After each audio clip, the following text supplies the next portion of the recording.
Eto na, ang isusunod naman nating panoorin ngayon. Nako, napaka-importante to para sa mga susunod. Alam na ho natin na huwag dapat tayo magkamali sa pagboto, no?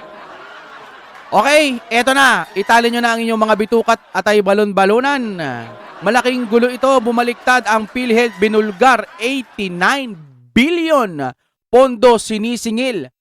Si BBM tamba, kulong. Yan. Question mark mga kapatid, galing yan sa Pinas News Insider. Nasa description yan. I-subscribe niyan dahil nag-aatid po yan ng balita patungkol po sa ating Pilipinas. Kung mahal, kailangan natin malaman to. Kaya pumindot na ng like habang nag-i-intro tayo. Internet na mabilis. Gusto mo? Eto. Kung gusto nyo naman ng mura na at mabilis na internet, nandito na ang Fiber ni Juan. Maaasahan, kaya tawag na. Baka meron na sa inyong lugar ang Fiber ni Juan. Okay, maraming salamat Sir Ben sa inyong Fiber ni Juan. Eto na, i-play na natin. Ito ang balita ngayon. Trending at pinag-uusapan ngayon sa mundo ng social media. Ang di umano'y balitang. Ito ang balitang dapat malaman ng taong bayan na pilit umanong ayaw ipalabas ng bayarang media sa publiko. Kamakailan nga lamang nagbigay ng pahayag si Marcos Jr. na agad ibabalik ang 60 billion na sobrang pondo ng PhilHealth. Ngunit PhilHealth official state insurer tila kumanta na sa publiko at tila tahas ang binasag ang katotohanan at binulgar. Umami na wala pang malinaw na proseso kung papaano raw at kailan ito maisa sa uli. Narito't panoorin ang full video. Pero bago ang Butik niyan, baka naman sinasabi binalik na pero hindi pa pala binalik ha. Yung pagbalik pa lang dapat may managot na hindi dapat pakialaman yung PhilHealth na yan. Para yan sa ating mga kababayan, lalo na po yung kapos na kapos, yung mga emergency. Naku, naranasan natin yan mga kapatid. Kaya dapat huwag pakialaman. Kung may sobrang pera, hayaan nyo lang dyan. Para yan sa mga Pilipinong nangangailangan. At kung bago ka pa lamang sa aming channel, please huwag kalimutang mag-like, subscribe at i-click ang notification bell. Para mas maging updated ka pa lalo sa lahat pa ng bagong video na i-upload namin. At eto na nga mga kababayan. Sa kabilang araw ng pahayag ni Pangulong Ferdinand Marcos Jr. na agad na ibabalik ang 60 billion na sobrang pondo ng PhilHealth, aminado ang opisyal ng state insurer na wala pa raw malinaw na proseso kung papaano at kailan ito maisa sa uli. Narito panoorin ang full report. Sa kabila ng pahayag ni Pangulong Ferdinand Marcos Jr. na agad na ibalik ang 60 bilyong piso na sobrang pondo ng PhilHealth, aminado ang opisyal ng state insurer na wala pang malinaw na proseso kung paano at kailan ito maisasauli. Narito ang balita. Sinabi lang ibalik pero hindi alam kung kailan, hindi sinabi, no? Baka nga makalimutan na lang yan eh.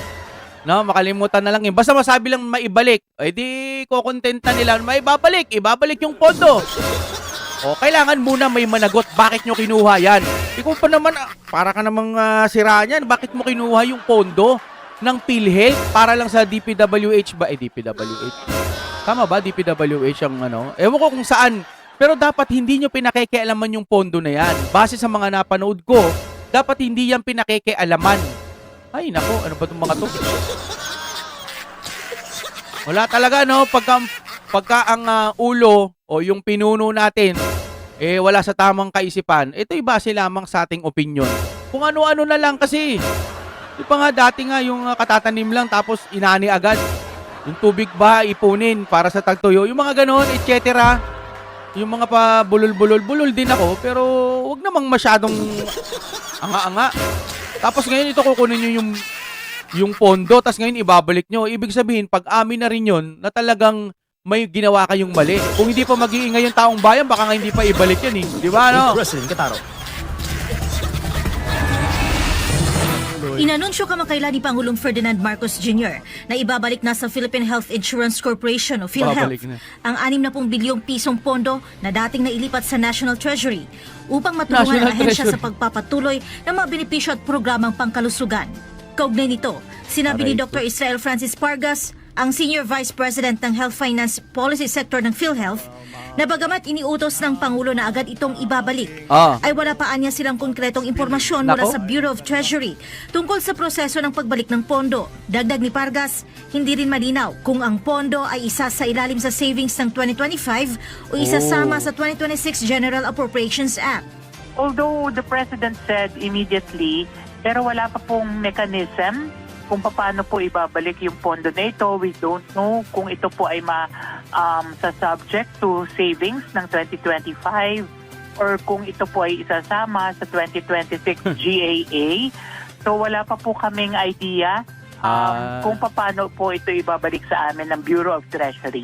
Gayunman, ikinatuwa ng PhilHealth ang anunsyo ng Pangulo kahit may nakabinbing desisyon pa ang Korte Suprema kaugnay sa legalidad ng nasabing pondo. Ayon kay Pargas, malaking tulong ang pagbabalik ng 60 bilyong piso para sa pagpapalawak ng benepisyo, kabilang ang primary care, anti-cancer screening, at mga bagong package para sa maternity, HIV at animal bites. Ganun din po ay mapopondohan yung ating tinatawag na digitalization to make our systems more convenient, more fast, more efficient for our members. Kaya po napakalaking tulong nitong 60 billion na ito kung ito po ay talagang ibabalik sa atin.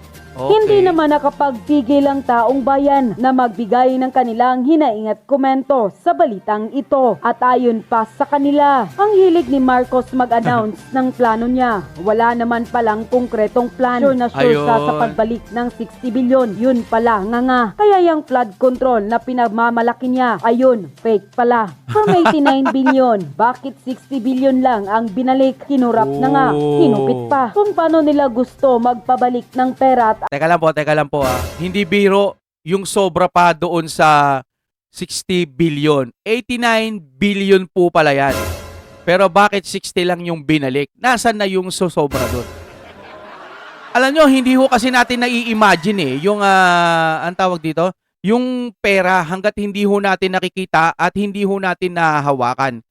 60 minus, 89 minus 60. So merong 29 billion na nawawala. Malaki ho ang diferensya ng 1 milyon sa 1 billion. Lagi ho nating sinasabi yan o may misa na isisingit natin yung balita na yan. Wala kasi nakakakita o hindi malakas yung impact. Gaya namang na sinasabi nilang flood control na meron daw pero nung binagyo, dun lang natin nalaman na patsi-patsi lang pala at iba ghost pa. Ngayon, ghost na yon. Medyo masakit. Kaya nagwawala yung taong bayan. Pero kapag nakita nyo pa yung pera, kung gaano kalaki yung pera na winaldas o hindi naman kaya ninakaw, baka ma-high blood ka pa sa sobrang tindi ng galit mo. Hindi ho kasi natin nakikita yung pera eh. Numero lang ho ang nakikita natin. Pero kung i-imagine niyo sobrang laking pera ang nawawala dito sa Pilipinas nang dahil lang dyan sa pangsariling kapakanan nila. Panginoon ko po, Diyos ko po, sana hipuin nyo ang mga puso ng mga to.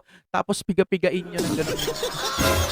Hanggang sa mamatay na. Okay. Joke lang po, Panginoon, pero parang totoo na rin.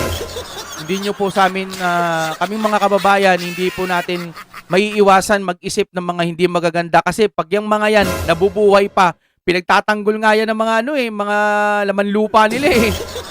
Ang tawag doon, yung mga kadugo nila, di ba? Pinagtatanggol yung mga yan. Hindi po kurap ang aking tito. Hindi kurap. Oh. Baka sa mga susunod na henerasyon, yan din ang mga maging kurap. Mahirap na, di ba? Kaya dapat hanggat maaga pa lang, pisil-pisilin na ang mga puso ng mga yan. Opo. Tuloy muna tayo. Asset sa mga witness, siyang bagal naman nilang magsauli ng kinuha nilang pera sa PhilHealth. Anong tawag doon? Asa pa kayong maisauli yan? Buaya yan. Kaya pag nasa bunganga na ng buhaya, wala nang balikan yan. Pag nasa bunganga na ng buhaya, wala nang balikan yan. May ibabalik ha. Ibig sabihin, hindi pa binabalik. Yan. Pero kahit ibalik yon, may kulang pa rin. Billion pa rin po yung kulang. Ay, ang laking bagay yan para sa isang pasyente, no? O kaya may gagawing posibilidad na maganda. Posibilidad, ano ba ang tawag doon? Kasi nakakita na rin po ako ng mga hospital na magaganda kahit public lang. Pero mayroong mga public naman na hospital na nakakaawa po yung kalagayan ng kanilang mga gamit.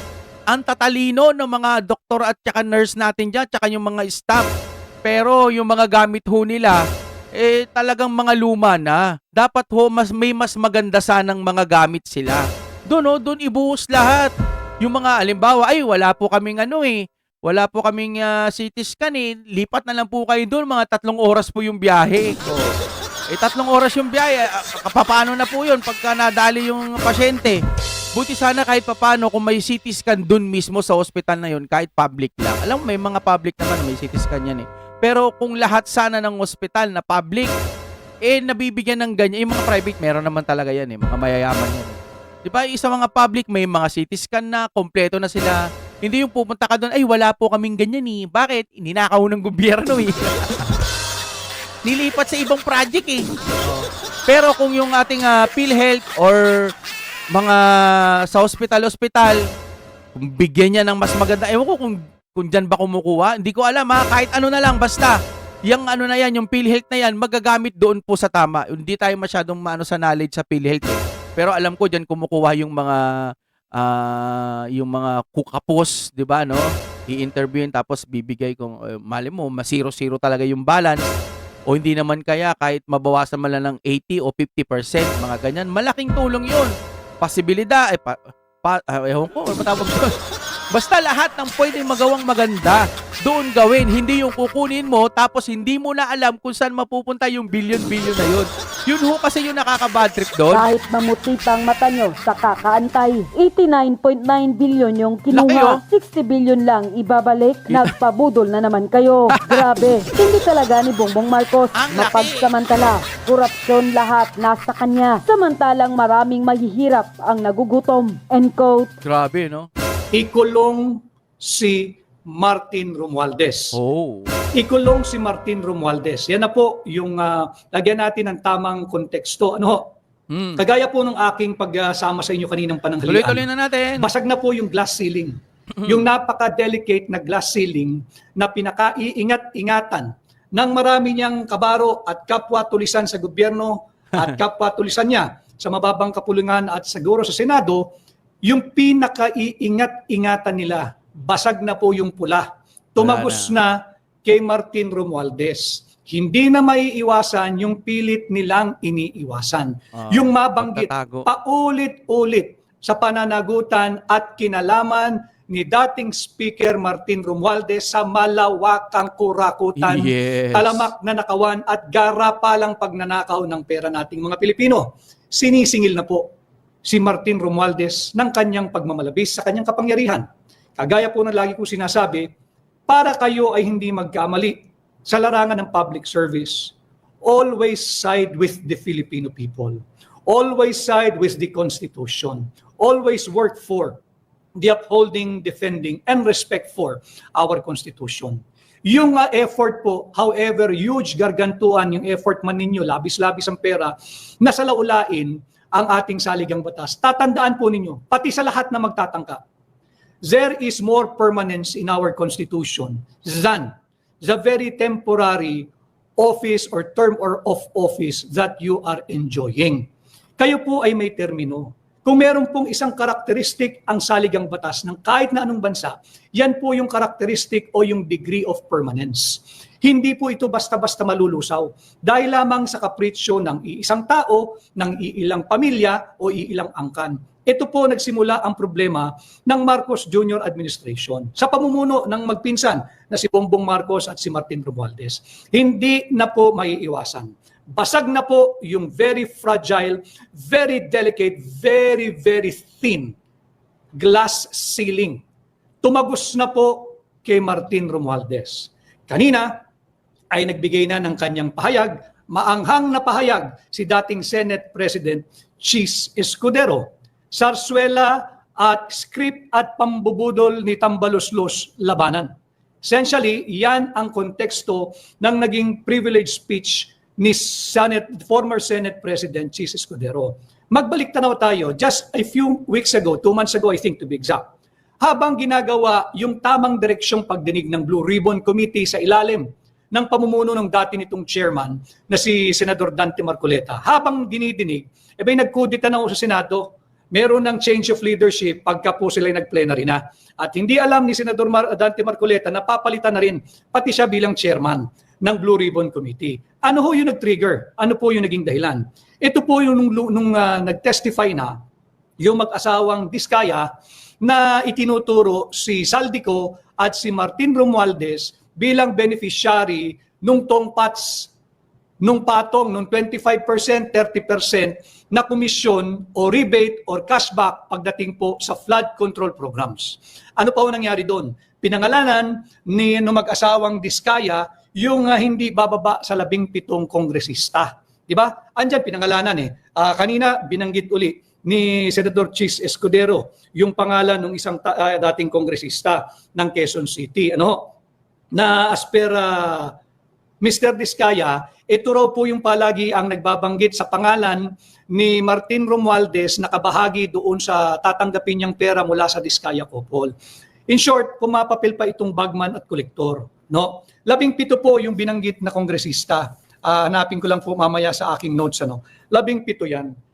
At nung nag-plenary session tinanggal si former Senate President Chis Escudero.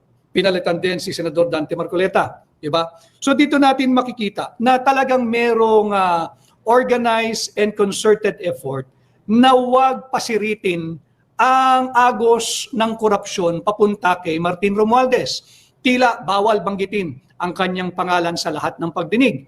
Tila bawal banggitin ang kanyang pangalan sa kahit na anong interview. Kaya mamaya ho ay mag-newscast na yung mga mainstream media. Dito na lang ho kayo. Titingnan lang naman ninyo kung anong spin na naman nila eh. Baka mamaya dyan sa headline ng mga mainstream media, ang masama bigla si Senador Dante Marcoleta at saka si Senador Chis Escudero. Baka hindi banggitin na talagang paulit-ulit na. Binabanggit ang pangalan ni Martin Romualdez bilang isa sa ulo ng pugita, yung pugita ng flood control funds corruption. Isa sa ulo ng pugita na patuloy na sumasakal sa ating pambansang budget. Ulit-ulit ko rin sinasabi, the Alpha and the Omega, hindi po ito yung construction firm ng mag-asawang Diskaya, kundi the Alpha and the Omega, yung simula't katapusan ng pagnanakaw at korupsyon sa ating bansa, nakaugat po iyan sa ating taunang budget. So binanggit po ni Chis Escudero, huwag tayong sumakay, huwag tayong magpabudol sa sarsuela at script ni Martin Romualdez. At malinaw po dyan, naglahad din siya na mas malaki pa ho yung budget na inilaan sa Flood Control Department or Department of Flood Control kesa sa regular department, yung Department of Agriculture. Kaya wag din ho tayo magpapabudol na sinasabing priority ng Marcos Jr. administration ay palaguin ang agrikultura, ang sektor ng agrikultura, ang pagsasaka, ang pagtatanim, ang pangingisda. Hindi ho. Hinigop nila yung pondo instead of putting it where it matters the most, sa Department of Agriculture, to provide us food security. Sadly, hindi po ako fan ng food security. Bakit? Bata pa ho ako, food security na. Hindi na po tayo graduate sa terminong food security. Dapat po, kung ginamit yung pera nating mga Pilipino, really to address yung ating food security, we should be talking now of food sovereignty. Talagang may laya na tayo sa kagutuman. Ngayon meron pa rin tayong food insecurity. Dekada na po ang tinakbo nito. Food insecurity pa rin. Ang pangako, food security pa rin. Dapat po food sovereignty na. Higit na mas mataas na antas ng seguridad, yung food sovereignty. Yung food security, tayo lang. Kaya nating pakainin at hindi magutom ang ating populasyon kung ano man ang mangyari, kagaya ng COVID. Pero yung food sovereignty, kaya na po natin magpakain ng mga kapitbahay. Pwede tayong magbenta ng bigas, magbenta ng mga livelihood natin, magbenta ng mga livestock natin, magbenta ng mga isda. Pero hindi ho tayo umabot doon eh. Nandun pa rin tayo, napako po tayo sa food insecurity. Why? Ninanakaw ang pera natin. So mahalaga ito na pinag-uusapan natin. Sinabi rin ni Chis Escudero, naging tapat daw siya at totoo sa kay Bongbong Marcos. Ang sabi niya, sinabi ko ang tapat at totoo kay Pangulong Marcos. Sabi po ito, wika po ito ni Chis Escudero. Yung anong nangyayari sa budget. Therefore, kaya mahalaga na ni-note ko ito, ibig sabihin, mulat po ang kaisipan ni Bongbong Marcos sa anumalyang nagaganap sa ating taunang budget. Bakit? Nasa record na po ng Senado yan. Hindi po pwedeng itanggi at marami pong nanonood kanina. Sinabi ko ang tapat at totoo sa kanya referring to BBM. Sinabi niya na kung paano sinasalaula ang taunang budget ng tandem ni Martin Romualdez at Saldico. Anong ginawa ng Bongbong Marcos? Wala. So ano ibig sabihin nun? Kasabwat ka din. Hindi pwede na sasabihin mong hindi mo alam, kagaya ng ginagawang paghuhugas kamay ngayon. Alam niya sino nagpatotoo? Dating former Senate President. Sinabi sa kanyang pahayag kanina sa floor ng Senado na sinabi niya ang tapat at totoo sa kanya. Sa kanya referring to Bongbong Marcos. Alam ni Bongbong Marcos ang nangyayari sa ating tao ng budget. And yet, he signs the proposed or the General Appropriations Bill for the last 3 years. Hindi niya pwedeng sabihin, hindi niya nalalaman. Maganda rin yung naging revelasyon ni Senador Chis Escudero na talagang inabuso at ginamit, at ito raw ay pinatotohanan din ng isa niyang kapwa niya mambabatas, si Congressman Toby Tiangco, na ginamit po yung pondo ng Pilipinas para obligahin ang pagpirma ng mga kongresista sa huwad at unconstitutional at illegal at invalid na impeachment complaint laban kay Vice President Inday Sara Duterte. Ginamit po yung 4-letter release. Sinabi ni Chis Escudero na ito'y pinangako na i-release agad, kung hindi sila mabibigyan ng pondo. This was days leading to the opening of the national campaign, wala pa po yung local. Pero makikita natin, the motivation of those who signed, pera. Yung mga kongresista, pera. Pera ang motibasyon nila sa pagpirma, kanya nga po kalokohang nabasa nila yung impeachment complaint. Ang problema ring isa, yung chairman ng COMELEC, bahagi po ng aparato ni Martin Romualdez eh. Sinabi rin ito ni former Senate President Chis Escudero. Kaya siya nakakaharap ngayon sa isang kaso, yung kanyang campaign contributor noong 2022, dahil brinaso, tinakot ang COMELEC na kung hindi ko aprubahan, pahirapan ko kayo sa budget. Maaaring nangyari yan, pero hindi lang din yun yung dahilan. Yung chairman po ng COMELEC na si George Garcia, willingly, kasabwat po iyan eh. Ang dami na pong pagpapatunay. Paanong naupo yung asawa ni Martin Romualdez, yung Yeda? Malinaw po sa ating saligang batas. Saligang batas na po ito hindi pwedeng mas mataas ang COMELEC. Lalong hindi pwedeng mas mataas ang chairman ng COMELEC na si George Garcia sa ating saligang batas. Ulitin ko dito nagsimula ang problema ni Bongbong Marcos. Dahil nakinig siya na sasalaulain nila ang ating saligang batas gamit ang Peking People's Initiative, nagka-windang-windang na ang kanyang administrasyon. Ganon din dito sa COMELEC.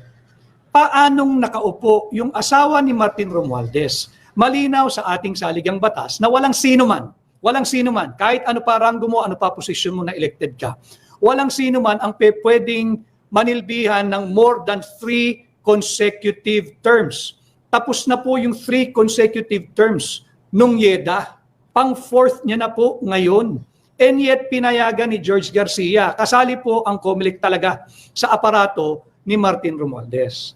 Pangalawa, yung kongresista ng Maynila, si Benny Abante.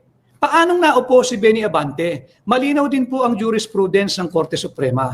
Ang jurisprudence ang sinasabi, yung wreath of victory cannot be awarded to a repudiated loser. Sa Tagalog po, yung pagpapatunay po ng tagumpay o yung bulaklak ng tagumpay ay hindi mo maaaring isabit sa liig ng isang sertipikadong talunan. Talo po yung Benny Abante. Any which way you look at it, for the sake of discussion, na na-disqualify or disqualified sadya, yung kanyang kalaban, hindi po pwedeng i-award dahil nagbotohan po sa Maynila at ayaw na po ng mga taga Maynila yung distrito ni Benny Abante kay Benny Abante. So dito makikita natin, willingly accomplish po si George Garcia ng COMELEC. Ipatawag din dapat yung mga napangalanan doon sa affidavit ni Diskaya. 48 million pesos per maleta, delivered yung 35 sa bahay ni Martin Romualdez sa 42 McKinley Street, Forbes Park, Makati. 35 na maleta, nagkakahalagang 48 million. Ang halaga po nito ay higit kumulang 1.7 billion pesos. Isang delivery lamang, hindi lamang po sa nasaksihan. Siya mismo nag-delivery. Si Master Sergeant Orly Gutesa, paulit-ulit pong binabanggit. Mga kababayan, proteksyonan din po natin in whatever way we can si Master Sergeant Orly Gutesa. Siya na po ang object ng demolition and perhaps I will not be surprised kung may physical threat or harm. Dahil tama ho yung tinuran kanina nung salita ni Senate President Chis Escudero. Siya lang naman ang hindi nakinabang sa flood control anomaly, hindi nakinabang sa flood control funds, hindi na umasikmura nung Marine. Mararangal po ang ating mga sundalo hindi na po masikmura. Kanya siya ay nag-decide na lumabas ako at sabihin ko yung aking nalalaman. Bakit? Dahil naawa siya sa kanyang sarili, sa kanyang mga katropa, sa kanilang pamilya, taga-bitbit po sila eh. Taga-bitbit po sila ng mga mali-malitang nakaw na yaman. Nakakapagod po yun. Emotionally, psychologically, physically, nakakapagod po magbuhat ng mga maleta ang laman ay nakaw na yaman. Tapos, kagaya nga ho lagi ko sinasabi, di ba? Tayo'y nananawagan sa mga kagaya ni Sergeant Orly Gutesa, kanyang mga kasamahan, at yung mga iba pa na nasa aktibong serbisyo na nagsisilbing security detail. Hindi lamang ni Martin Romualdez at ni Saldico, kung hindi ng mga nakakaparehas po nila na kongresista, na senador, o mambabatas, o membro ng executive department. Huwag nyo na pong protektahan yung mga nagnanakaw ng pera nating mga Pilipino. Maawa po kayo sa inyong sarili, maawa po kayo sa inyong pamilya. Tayo pong mga Pilipino, hindi po tayo magnanakaw. Hindi tayo magnanakaw. Paglaban natin ang ating bansa, ipaglaban natin ang mga kabataang Pilipino, ipaglaban ninyo yung inyong pamilya, yung inyong mga mahal sa buhay at higit sa lahat. Mamuhay ng may dignidad at dangal. Di baling sakto lang yung ating kinikita, basta't galing sa malinis at marangal na pamamaraan. Huwag ho kayo magpagamit. Ulitin ko, hindi to tayo mapapagod. Yung ating mga miyembro ng Armed Forces of the People, kayo po'y nagbubuwis ng buhay. Huwag tayong magpagamit sa mga nabubuhay sa nakaw na buwis. No? Oh my God, we'll be back again.